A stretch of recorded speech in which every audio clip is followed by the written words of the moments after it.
Welcome back to Bravo Breaking News with Kim and Lisa. Hi, everyone. Today we are going to be diving into this week's very juicy episode of Vanderpump Rules. It was on another level. That's right. Andy Cohen himself actually spoke out earlier this week on Radio Andy to warn us that this episode was not touched. We heard rumors that producers and editors were going back and re-editing the footage after Scandoval broke. But this episode was as is, and that's what makes it all the more shocking. It was something else to watch. There were so many amazing little details to unpack. But before we dive into everything, make sure you are subscribed so you don't miss any Bravo breaking news. So we started off on the tail end of the night in Vegas where Raquel hooks up with Oliver, Garcelle's son. The girls are back at the hotel room, and basically Raquel is being an annoying drunk.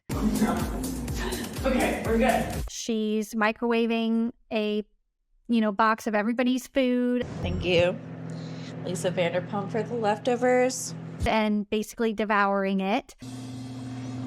It's pretty good. The other girls are not happy with how she behaved. Katie calls her Mrs. I'm gonna make out with your man. Miss, I'm gonna make out with your man, which is the first of many shocking things that they say about Raquel in this episode. Yeah, it just made me think back to the simpler times when our biggest worry was Raquel making out with Oliver, Garcelle's son, Oliver's wife or estranged wife, I'm still not quite sure, was posting receipts on Instagram saying she made out with my husband. It's like, it just seems like we've lived so many lifetimes between then and now. And it's like, who would have thought that would have just been like a little blip on the radar of this season? So Katie calls out in her confessional that she's starting to see a pattern with Raquel. It seems that she's only interested in men that her friends are either married to or interested in, and that is a big red flag for me. And it was just like instant chills. Like, I think the collective audience was probably just like, ooh, because knowing what we know now, that just hits so close to home. Totally. First it's Schwartz. Then it's Oliver, who Lala kind of wanted to hook up with, but then gave Raquel permission to go after. So she's not wrong. There is a pattern. And Lala is not holding back in this episode. She is basically saying that when Raquel is drinking, she would never trust her around her man. Never. But then Raquel fires back with something even worse. And she said, thank God you don't have a man to and high around. What? Oh my God, Raquel. What? I don't know. What do you think about that? It was, it was harsh. It was pretty cringy, I gotta be honest. I don't know if she exactly understood what she was saying, but it's definitely sent the girls into something. And then, Raquel kind of leaves and they're all kind of making fun of her. Well, good thing you don't have a man. With her star projector. Do you sleep with these lights on? Yeah. And saying hide your boyfriend, hide your man. Hide your kids, hide your boyfriend, hide your boyfriend, hide your boyfriend, hide your boyfriend. Raquel overhears them. Lala's saying that, she doesn't want to be around that. She's feeling like her inner Lala is going to come out and she doesn't want to see her. She calls Raquel a liability, says she's unpredictable. Can't even talk about it. She's sitting here with that line, with the food. I was like, get the out of here now. I mean, it's a little rich coming from Lala. I will say that, who admitted only a couple episodes ago that she slept with James while he was, dating Raquel. Maybe they weren't together, but they were dating. She got with Randall while he was still technically married. So it's, it's a little bit hypocritical, I will say, for Lala to be so offended at Raquel's actions and words. I don't know. Where did you fall with this? Yeah, Raquel calls Lala a textbook hypocrite. This is textbook definition of a hypocrite. Which I'm actually surprised she knows the definition of a hypocrite, seeing as how S word and D word she is. But honestly, I don't know. It's really, really hard for me to be Team Raquel, knowing what we know now, especially on this car ride to Havasu from Vegas. I don't know. I've seen a lot of mixed feelings about this, but Raquel basically kind of breaks down about her relationship with James. She says how difficult it's been. She shares like how they broke up, what was the toe that broke the camel's back, and it was James kind of lashing out at her parents and everything. And then she has a full-blown panic attack. Are you having anxiety? Panic attack? Get out. Wait. Which, I don't know. I mean, they've been broken up for a little while now. So I feel like the shock and the emotions like should be a little bit, I don't know, less by now. What did you think about that? Yeah, I mean, it was so hard for me to watch this because obviously it's like I was trying to watch it with two different lenses. I was trying to watch it like without knowing what I know and with knowing what I know. Now, seeing it with knowing what I know, I was obviously like, this is, I don't feel bad for you because you're doing something horrible. Now, if I remove that information and I just look at this girl who is going through these emotions, it's like, I do feel bad because I can tell that she is a lost little puppy. And I think she has some really deep insecurities. I think she was beating herself up about her behavior the night before, which, that's happened to me before. Like you get drunk and then the next day you just feel like full of regret over like something you did or said. And I think that she is really struggling, and she, we know she's adopted. I'm sure that leads to a lot of insecurity issues about like abandonment and wanting to be loved and wanting to be needed. And I think that we are seeing this play out. And I think that's probably what is driving her to want to, get something that someone else has and just feel loved. So again, it was really hard for me. I just I wanted to feel bad for her, and I did in some capacity. But then on the other hand, I'm like, but I know you're such an asshole. I don't know. Yeah, it's hard for me to see both sides right now. I don't know. She's not the sharpest tool in the shed, and I think that's probably why she's making these stupid and dumb decisions and doing the things that she does. So to me, it's like on her. But anyway, so they get to Havasu, and Lala versus Raquel continues. Again, Raquel brings up the fact that Lala hooked up with James while they were together. Okay, Lala, you slept with James. You gotta get over it, baby. And Lala's telling Raquel basically to get over it. It was 6 years ago. I was drinking. And this is a moment where I agree with Raquel. I should have trusted you around my man. But why? You're the one that slept with my man. The excuses that Lala is making, I am not buying. 6 years ago, yes, it's a long time, but it still happened during their relationship.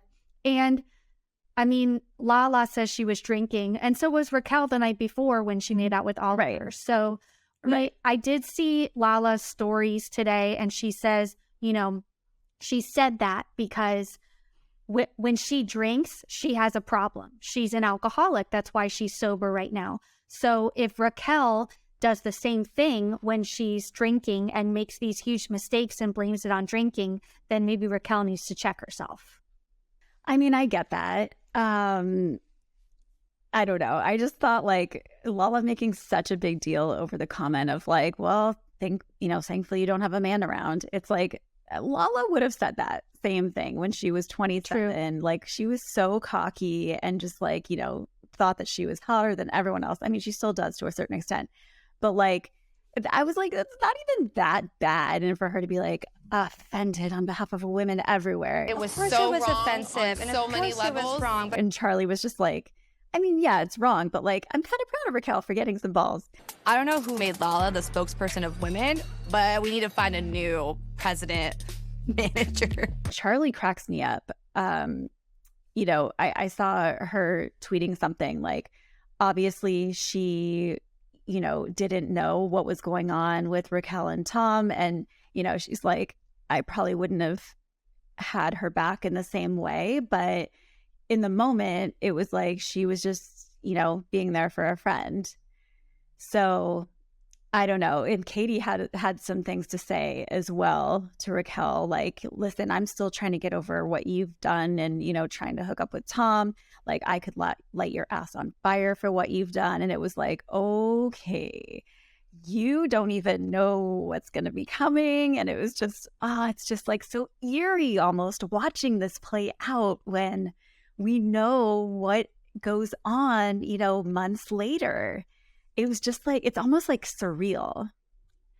And Raquel calling Lala a mistress when that's exactly what she is right now. Like, girl, you need to look in the mirror before you call somebody else a mistress. The word mistress hits such a nerve with me. Because as far as we know, it's like maybe at days or weeks later when she starts this affair. But right. I was really trying to figure out the timeline of this all, and maybe you can help me shed some light, because the rumors are that Sandoval and Raquel made out at Coachella, right, which is in April, May, and then this trip was in like early August, so like they had already had their initial sort of dalliance.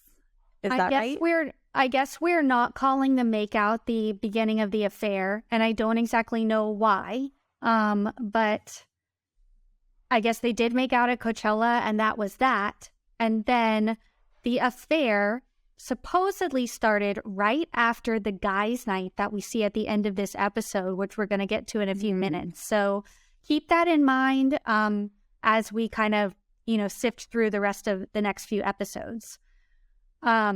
So basically, you know, the girls are kind of ganging up on Raquel, and Raquel is, instead of fighting back, she's giving up and she's just gonna run.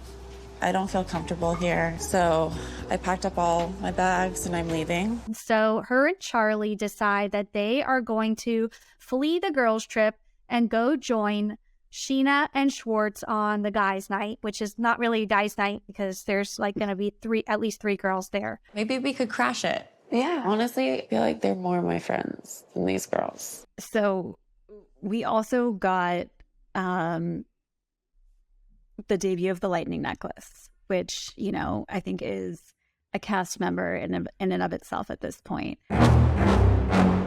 We saw Tom Sandoval wearing it when him and Schwartz were schmoozing at Tom Tom. Maximus! How's it going? What's up, dude? Right? Good to see you, brother. See you. How we looking tonight? And then we saw it again at Guys Night. We did not see it when they did the food tasting at Schwartz and Sandy's, and he was with Ariana. So now we're all like looking at everything with a magnifying glass, right? Trying to like analyze everything. It's like, was he only wearing it when he wasn't with Ariana? I don't know the answer yet, but so far in this episode, 2 out of 3 scenes, you know, that's what it's looking like. And we saw James Kennedy join the Toms at Tom Tom, and like he is also kind of like ripping Raquel to shreds. Raquel wouldn't even have known Tom and Tom if it wasn't for me, let alone Sheena, Lala, anyone. I'm like, find your own life. Which I kind of love seeing. Basically, he's saying like she's thirsty, she's still around, she needs to get her own life. And he makes this joke that literally I laughed out loud. He's like, oh, next thing you know, it's DJ Raquel. See you next Wednesday at Sir. Like, oh, okay. Off. DJ Raquel doing a see you next Wednesday at Sir. Like, I died. Like, James is chef's kiss. Guys night would be great. Yeah, James is having a great season. I mean, even when James is at his worst, he's still like entertaining, right? Like he's made for TV. I love like his posh accent just like makes it all the better.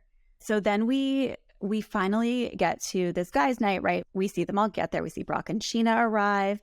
And then we see Charlie and Raquel rolling up. What's the game plan? We're just gonna walk in and just. And somehow Sandoval knew that they were on their way and that they left Havasu. So now we're all thinking, well, how does he know? You know, it makes sense that Sheena knows because, you know, Sheena and Raquel are good friends and they were texting and saying like, okay, yeah, come to guys' night. We're going to go to Sky Bar. But why did Sandoval know? This means that they're in contact. You know, so Raquel said she was going to see Sheena and Schwartz. So maybe she told Schwartz and Schwartz told Sandy. Who knows? But it's still fishy, like the fact that, you know, he knows they're going to be coming. And I don't know. It's just like red flag number 875. Mm-hmm. And another red flag is as soon as Raquel walks in, literally Tom Sandoval just lights up. What's up? Oh my God. Hey. The smile on his face is clear as day. And I don't know. I think that's very telling. Yeah, he definitely looked happy. And the thing is, I don't think I would have noticed or I wouldn't have thought anything of it if we were like, it lived in a pre-Scandoval world. But we live in a post-Scandoval world. And so now we see this smile and this, you know, instant jumping up, giving her a hug. And it's like, okay, we're going to start to see all these little tidbits and signs that there was something going on. And, totally. You know, maybe before we would have just overlooked. Yeah, and like, but it seems like both of the Toms are so excited to see her, yet James is pissed. What is this? Oh my God, Ali's gonna kill me. He's like, why is Raquel here? It's guys' night. Guys' night means nothing. It's like he's trying to move on from her. And I never thought I'd see the day where I am Team James Kennedy, but like, I'm Team James Kennedy. Like, go get your own friends, Raquel. Don't come and hang out with your ex, even though that's what everybody in this group does all the time. It just seems different this time around. But I don't know. That scene was very, very shocking to me. And I'm interested to see how the guys' night plays out because, again, this is apparently around the time when the affair started. I saw something allegedly on Instagram where there was somebody at the Mondrian Club that night who filmed Sandoval and Raquel and has given their footage to Bravo to include on the show, potentially in one of these later episodes. So, you know, there is more and more stuff coming out every single day. So just that's reminiscent of exactly what you did for the OC. That's right. That's right. So you never know where there's going to be boots on the ground. And, you know, they're going to come out, and don't think that you can get away with things when you're out in public because somebody's going to catch you. So, you know, I think we might have evidence coming out soon of, you know, more details of when and how this affair started. Yeah, I'm curious if they will pick up the next episode. You know, are they also going to leave that one untouched, or are they going to go back and add more of this night in if, you know, this was in fact kind of the beginning of the affair? I don't know, but all I know is that I cannot get enough of Vanderpump Rules. It is, you know, in its peak right now. And oh my God, it's like consuming the nation. Like, this is like a national emergency. It is all hands on deck. Like, we're all just obsessed and cannot wait to see what happens. I cannot wait. So if you are as obsessed as we are, make sure you subscribe to Bravo Breaking News so you don't miss any of the drama and episode recaps that we will be doing coming up.